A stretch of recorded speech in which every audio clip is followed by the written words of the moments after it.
Welcome to agriculture Baba classes. दोस्तों, हमारे आज के इस वीडियो में IAS, IFS, JRF, SR net exam से रिलेटेड प्रीवियस ईयर के क्वेश्चन को आपसे शेयर करूंगा। आप हमारे वेबसाइट www.agriculturebaba.com पर भी लॉगिन कर सकते हैं, जहां पर आपको एग्रीकल्चर से जुड़ी हुई सब्जेक्टिव जानकारियां और खेती बाड़ी से जुड़ी हुई जानकारियां आपको मिल जाएंगी। दोस्तों, आज का हमारा टॉपिक है सूचना का अधिकार 2005। आज हम आपसे सूचना का अधिकार 2005 के विषय में चर्चा करेंगे। सूचना का अधिकार, इस अधिनियम में कुल 6 अध्याय और 31 धाराएं हैं। इस अधिनियम को स्वीकृति दिनांक 15 जून 2005 को राष्ट्रपति के द्वारा प्राप्त की गई थी।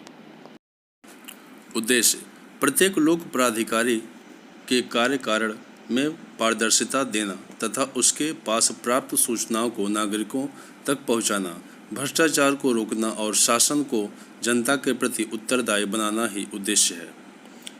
यह अधिनियम भारत के गणराज्य बनने के 56वें वर्ष अधिनियमित हुआ। इस अधिनियम की मान्यता संविधान की अनुच्छेद 19 क अर्थात वाक और अभिव्यक्ति करने की स्वतंत्रता से मिलती है, जिसमें बोलने की स्वतंत्रता भी आती है। धारा 1 के अनुसार इस अधिनियम का नाम सूचना का अधिकार अधिनियम 2005 होगा और इसका विस्तार जम्मू और कश्मीर को छोड़कर संपूर्ण भारत पर है। इस पर राष्ट्रपति की अनुमति हस्ताक्षर सहित 15 जून 2005 को मिली और इसी दिन इस अधिनियम की धारा 4, 1, 5, 1, 2, 12, 13, 15, 16, 24, 27, 28 लागू हुई। शेष 120वें दिन अर्थात 12 अक्टूबर 2005 को पूर्ण रूप से लागू कर दी गई। धारा 2 के अनुसार समुचित सरकार के अंतर्गत केंद्र सरकार और राज्य सरकार दोनों आते हैं। इन दोनों के अंतर्गत सक्षम प्राधिकारी और लोक प्राधिकारी आते हैं। सक्षम प्राधिकारी अंग लोकसभा या विधानसभा या संघ राज्य क्षेत्र विधानसभा का अध्यक्ष होता है, जिसमें से दूसरा नंबर होता है राज्यसभा और विधान परिषद का सभापति। तीसरा उच्चतम न्यायालय का मुख्य न्यायाधीश या न्यायमूर्ति।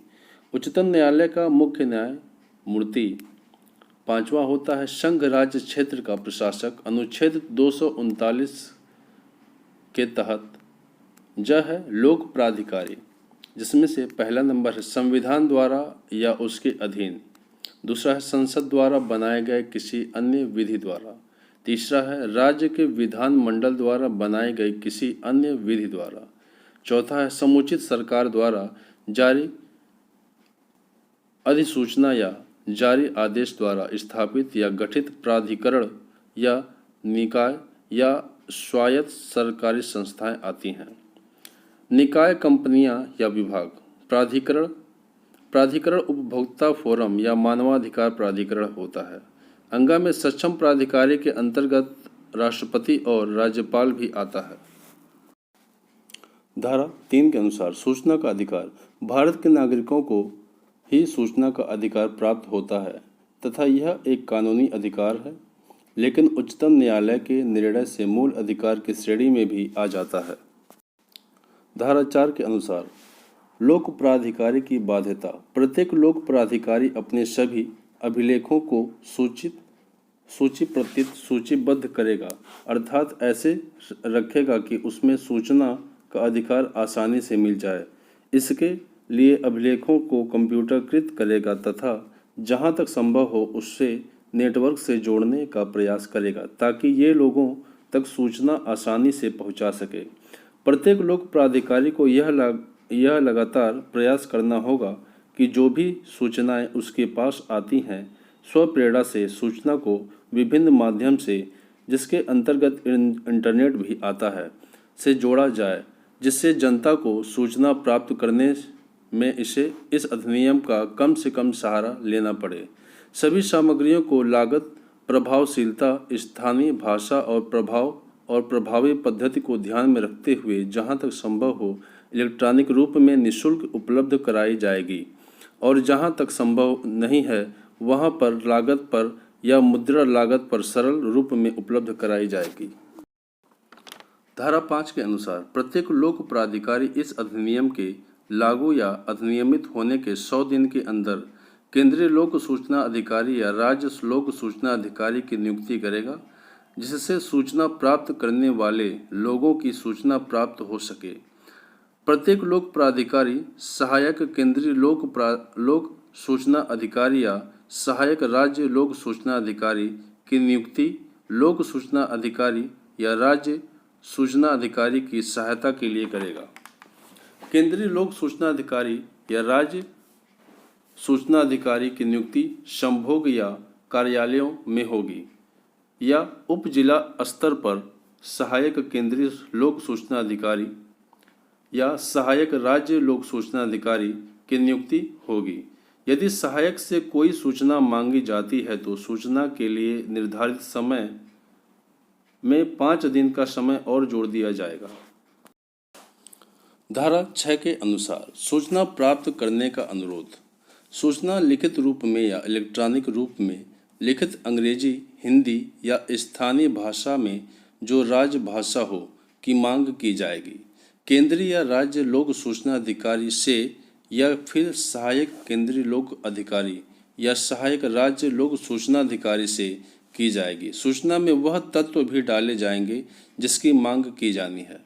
सूचना मांगे जाने वाले से कोई व्यक्तिगत ब्यौरा या सूचना मांगने का कारण नहीं पूछा जाएगा, केवल उससे संपर्क करने के लिए आवश्यक तत्व की मांग की जाएगी। धारा 7 के अनुसार सूचना का निपटारा।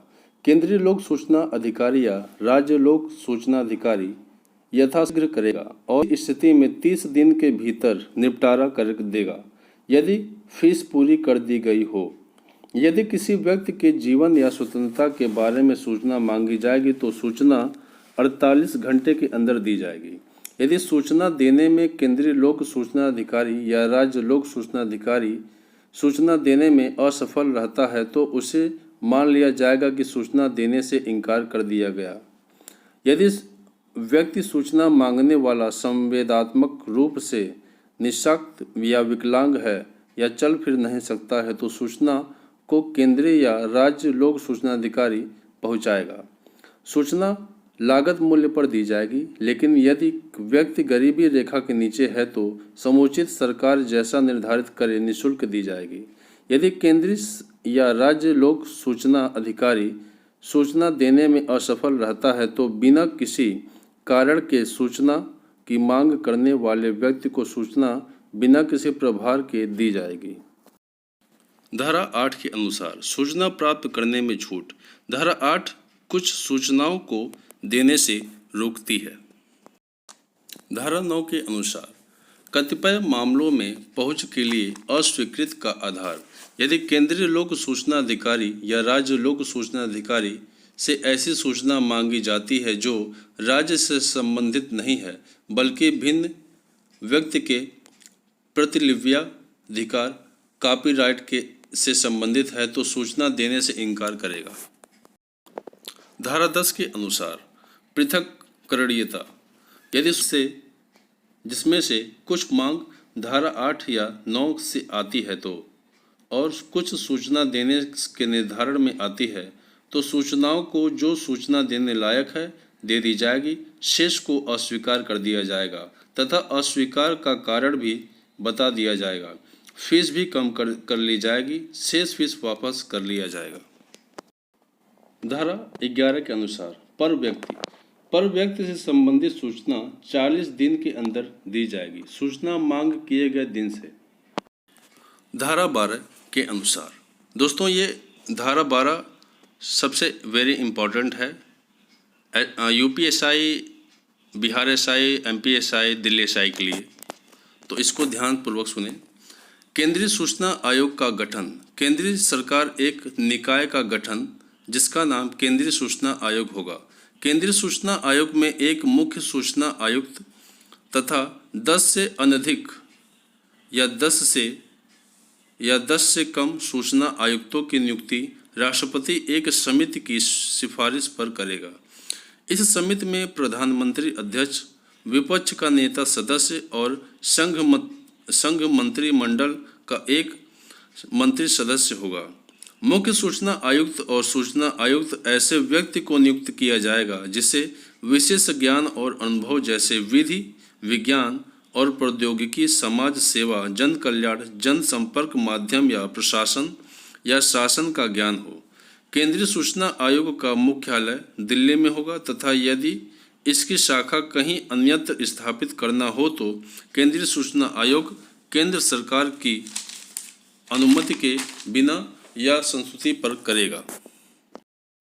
धारा 13 के अनुसार पदावधि एवं सेवा शर्तें।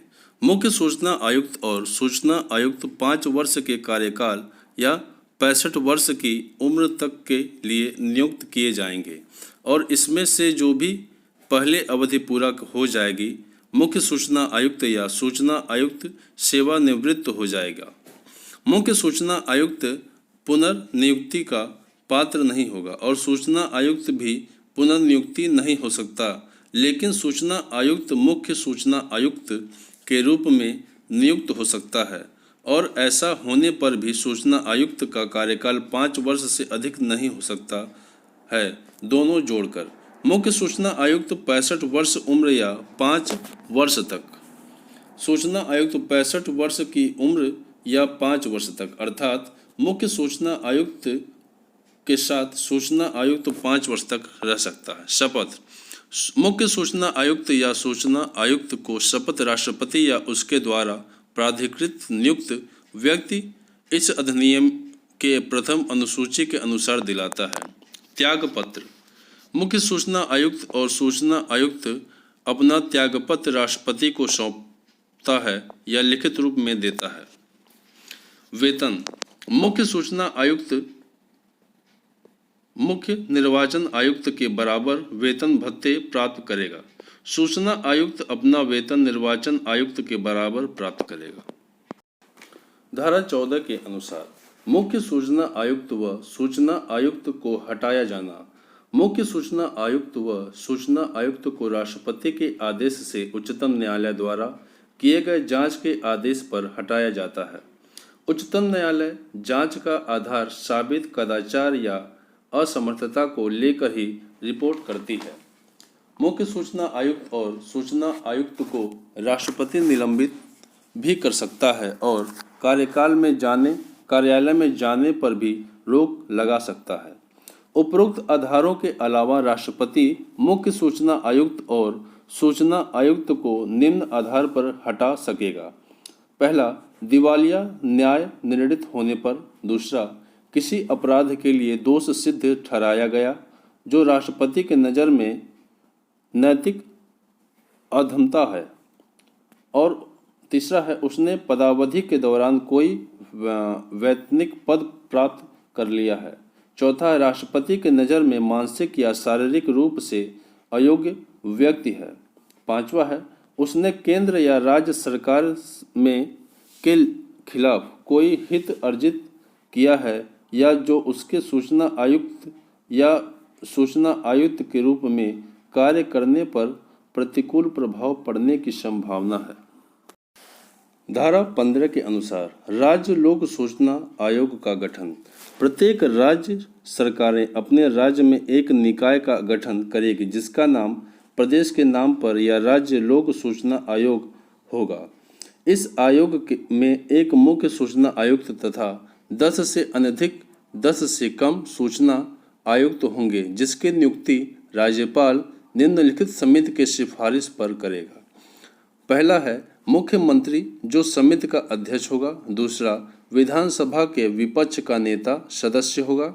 तीसरा, मुख्यमंत्री द्वारा नियुक्त किया गया राज्य मंत्रिमंडल का एक मंत्री सदस्य होगा। अर्हताएं एवं योग्यता। राज्य मुख्य सूचना आयुक्त या सूचना आयुक्त उसी व्यक्ति को नियुक्त किया जाएगा जो विधि, विज्ञान और प्रौद्योगिकी, समाज सेवा, प्रबंध, पत्रकारिता, जनसंपर्क माध्यम और प्रशासन शासन का व्यापक ज्ञान और अनुभव रखता हो। राज्य लोक सूचना आयोग का स्थान ऐसे आयोग के स्थान का निर्धारण राज्य सरकार करेगी और यदि अन्यत्र शाखाएं स्थापित करानी है तो राज्य लोक सूचना आयुक्त राज्य सरकार से अनुमति या संस्तुति पर करेगी। धारा 16 के अनुसार पदावधि एवं शर्तें। राज्य के मुख्य सूचना आयुक्त और सूचना आयुक्त 5 साल के लिए या 65 वर्ष तक के उम्र के लिए इन दोनों में से जो भी पूरा हो जाए वह हट जाएगा, अर्थात सेवानिवृत्त हो जाएगा। राज्य मुख्य सूचना आयुक्त पूर्व नियुक्ति का पात्र नहीं होगा। सूचना आयुक्त मुख्य सूचना आयुक्त बन सकता है, लेकिन दोनों पद के कार्यकाल को मिलाकर 5 वर्ष से अधिक नहीं होना चाहिए। मुख्य सूचना आयुक्त और सूचना आयुक्त को शपथ राज्यपाल या राज्यपाल द्वारा मनोनीत या नियुक्ति व्यक्ति दिलाएगा। द्वितीय अनुसूची के अनुसार त्यागपत्र। मुख्य सूचना आयुक्त और सूचना आयुक्त अपना त्यागपत्र राज्यपाल को सौंपेगा। वेतन भत्ते। राज्य मुख्य सूचना आयुक्त का वेतन निर्वाचन आयुक्त के बराबर होगा, अर्थात केंद्र के निर्वाचन आयुक्त के सूचना आयुक्त का वेतन प्रदेश के मुख्य सचिव के बराबर होगा। धारा 17 के अनुसार राज्य मुख्य सूचना आयुक्त व सूचना आयुक्त को हटाया जाना। इनको राज्यपाल द्वारा हटाया जाएगा। साबित कदाचार या शारीरिक असमर्थता की जांच उच्चतम न्यायालय से करवाने के पश्चात मिले रिपोर्ट के आधार पर होगा। जांच के दौरान राज्यपाल मुख्य सूचना आयुक्त सूचना आयुक्त को निलंबित कर सकता है और कार्यालय में जाने से प्रतिबंधित भी कर सकता है। इसके अतिरिक्त राज्यपाल अन्य आधारों पर आदेश द्वारा हटा सकता है। धारा 19 के अनुसार प्रथम अपील। केंद्रीय लोक सूचना अधिकारी या राज्य लोक सूचनाओं से व्यक्ति इस कारण से व्यथित दुखी है कि सूचना देने से इनकार किया गया या सूचना भ्रामक अपूर्ण गलत किया गया, तो ऐसी स्थिति में व्यक्ति 30 दिन के अंदर इनकार करने की तिथि से या फिर अपूर्ण भ्रामक या गलत सूचना दिए जाने तिथि से या फिर निर्धारित समय बीत जाने पर सूचना नहीं मिलने पर वरिष्ठ सूचना अधिकारी को प्रथम अपील करेगा। द्वितीय अपील केंद्रीय लोक सूचना आयोग या राज्य लोक सूचना आयोग को 90 दिन के अंदर की जाएगी, उस तिथि से जब वरिष्ठ सूचना अधिकारी ने सूचना देने से इनकार किया या भ्रामक गलत अपूर्ण सूचनाएं दी हैं। साबित करने का भार। अनुरोध इनकार करने का कारण न्यायोचित सिद्ध करने का भार लोक सूचना अधिकारी पर होगा। सूचना आयोग का निर्णय आबद्ध कर होगा। केंद्रीय या राज्य लोक सूचना आयोग का विनिश्चित या निर्णय अंतिम होगा और उसका निर्णय आबद्ध कर मान्य होगा। धारा 20 के अनुसार शास्ति। सूचना आयोग किसी भी ऐसे केंद्रीय लोक सूचना अधिकारी या राज्य लोक सूचना अधिकारी या वरिष्ठ लोक सूचना अधिकारी पर शास्ति या जुर्माना अधिरोपित इस कारण से करेगा कि उपरोक्त अधिकारियों ने सूचना देने से इनकार किया है या गलत भ्रामक अपूर्ण सूचनाएं दी है। ऐसा जुर्माना आवेदन किए जाने के दिन से प्रत्येक दिन के हिसाब से या सूचना दी जाने के दिन से प्रत्येक दिन के हिसाब से 250 रुपये अधिरोपित किया जाएगा, जो कि अधिकतम 25,000 तक अधिरोपित की जा सकती है। धारा 23 के अनुसार न्यायालय का वर्जना या वर्जन रोक लगाना। कोई भी न्यायालय इस अधिनियम के अधीन किए गए आदेश के संबंध में कोई वाद आवेदन या अपील नहीं ग्रहण करेगा और इस अधिनियम के तहत किए गए आदेश को अपील के सिवाय प्रश्नगत नहीं किया जाएगा। धारा 24 के अनुसार अधिनियम का कतिपय कुछ संगठनों पर लागू न होना। इस अधिनियम की कोई भी बात केंद्र सरकार द्वारा स्थापित या राज्य सरकार द्वारा स्थापित आसूचना एवं सुरक्षा संगठनों पर लागू नहीं होगी। इस संगठनों का उल्लेख द्वितीय अनुसूची में की गई है, परंतु मानवाधिकार एवं भ्रष्टाचार से संबंधित सूचनाओं को प्राप्त किया जा सकता है। मानवाधिकार अतिक्रमण से एक संबंधित सूचना केंद्रीय सरकार या राज्य सरकार के अनुमोदन पर 45 दिन पर दी जाएगी। द्वितीय अनुसूची में इस अधिनियम के कि यदि कुछ जोड़ना या लोप करना हो तो केंद्रीय सरकार ऐसा कर सकती है। द्वितीय अनुसूची के अनुसार केंद्रीय सरकार द्वारा स्थापित आसूचना एवं सूचना गठन। पहला है आसूचना ब्यूरो IB, इंटेलिजेंस ब्यूरो। दूसरा है मंत्रिमंडल सचिवालय के अनुसंधान और विश्लेषण खंड RAWCS। तीसरा है राजस्व आसूचना निदेशालय DRI। चौथा है केंद्रीय आर्थिक आसूचना ब्यूरो CEIB। पांचवा है प्रवर्तन निदेशालय DE। छठवां है इस्पात स्वास्थ्य नियंत्रण ब्यूरो NCB। सातवां वैमानिक अनुसंधान केंद्र ARC। सातवां विशेष सीमांत बल SFF। नौवां है सीमा सुरक्षा बल BSF। 10वां है केंद्रीय आरक्षित पुलिस बल CRPF। 11वां भारत तिब्बत सीमा बल ITBP। 12वां केंद्रीय औद्योगिक सुरक्षा बल CISF। 13 राष्ट्रीय सुरक्षा गार्ड NSG। चौथा असम राइफल्स AR। 5वां सशस्त्र सीमा बल SSB। 16वां आयकर महानिदेशालय अन्वेषण DGIT। 17वां राष्ट्रीय तकनीकी अनुसंधान संगठन NTRO। 18वां वित्तीय आसूचना इकाई भारत FIU इंडिया। 19 विशेष सुरक्षा ग्रुप SPG। 20 रक्षा अनुसंधान तथा विकास संगठन DRDO। 21 सीमा सड़क विकास बोर्ड BRDB। 22 राष्ट्रीय सुरक्षा परिषद सचिवालय NSCS। दोस्तों, आपको हमारा ये वीडियो कैसा लगा कमेंट बॉक्स में कमेंट करके ज़रूर बताएं। अगर आप हमारे इस चैनल पे नए हैं तो हमारे चैनल को सब्सक्राइब करना ना भूलें ताकि हमारी आने वाली नेक्स्ट वीडियो आपको पहले मिल सके।